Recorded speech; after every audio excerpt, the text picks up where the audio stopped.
this is a pomegranate tree. The date is November 19th, 2022. And we happen to be fortunate enough to have this beautiful, about 40-year-old pomegranate tree that the former owners planted. And it's really a mix of different pomegranates, but they are all good. I mean, this tree is a good tree.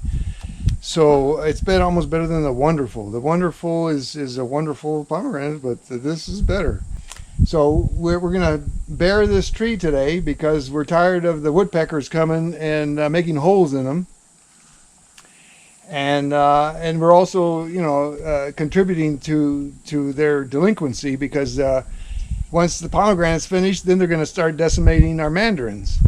So, so we're only encouraging them by leaving the fruit up. So we're going to strip the tree today, and we're going to take a few of these beautiful things up to relatives up Northern California, Oregon, for Thanksgiving. So they can enjoy the beauty of this. If you never tried a pomegranate, you're missing something.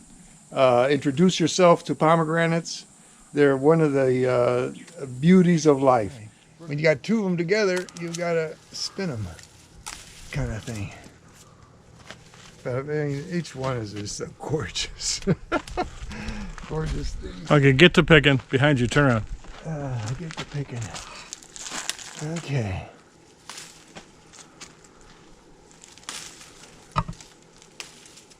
So, all right, so this is just one way of shucking. Any which way that suits your methods, just do it. Some people use a spoon. I don't think so because it shatters all the seeds practically. So we found out this to be the best way. Now, for unless you want to spend some bucks. If you got bucks to spend, there's ways to get these guys out with acoustic. simple, Yeah. hand shuck. Well, no, what you do is you take like a pomegranate and you score it in like 4 or 5 places around, just like this, and then you throw the whole thing inside a bath of water, and the water is being bombarded by acoustic.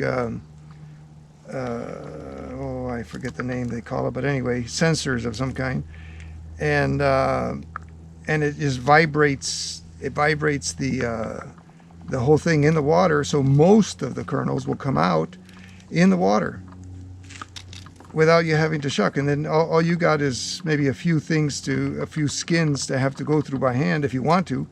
But the commercial guys that use that method, they just feed it all to their cattle. The peel and all. Cattle will eat the peel. So anyway, this is how we do it.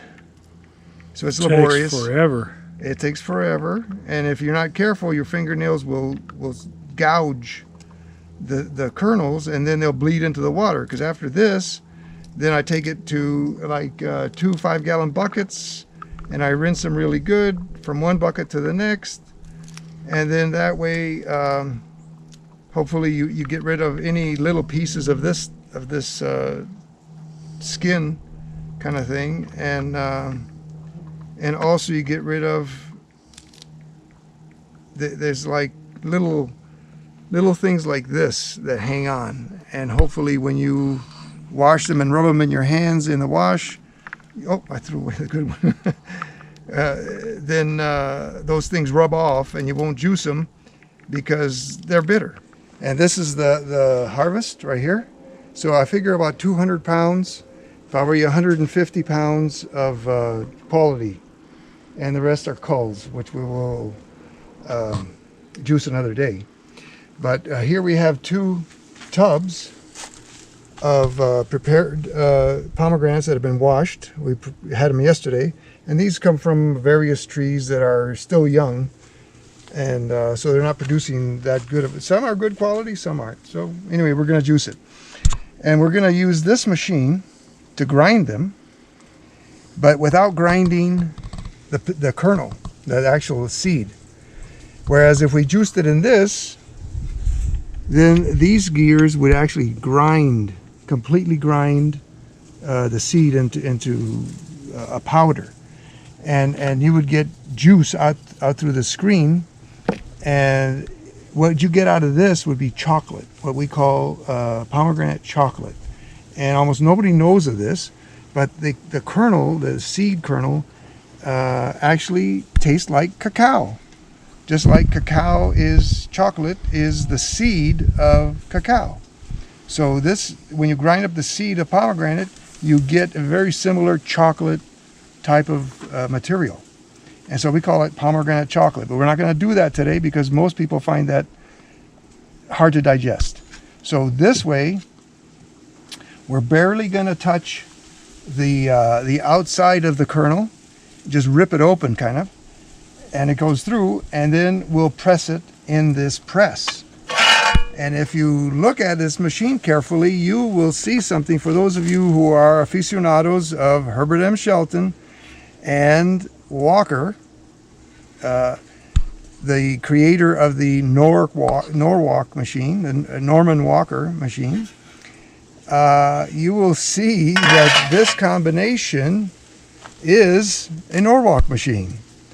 Now this dates from the 1940s, so this is an antique, but it's got a super heavy motor, and there was two of them. There was two identical sets. I got one of them, and this was chromed back in San Antonio, and this was stainless steel from 1940s. For those of you that don't know who Herbert M. Shelton is, that's the man. And this is a picture which most of you have never seen, because this is when he was in his 30s. And this is the book that he wrote. And it was a big, thick book, and he really had it together. In fact, I think this is a better book writing than anything he did afterwards. But if you get any book from him, get Fasting Can Save Your Life.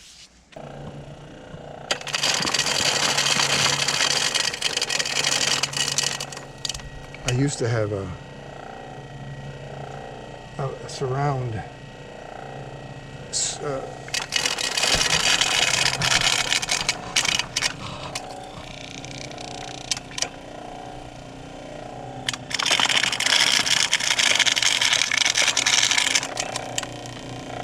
we finished grinding all the kernels into this bowl.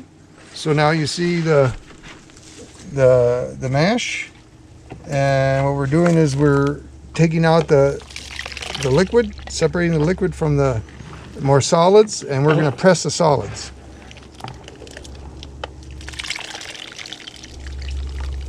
That's why you want to do it outside, because this is a messy job, especially if you don't have that much room. So then we just put this over here, and with that, what we do is we scoop it all into here,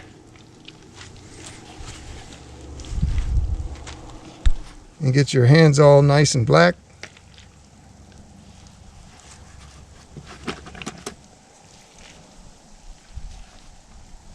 And you can fill these bags up pretty good, because at least I do. I already burst the bottoms, so I can't let it go all the way onto the bottom.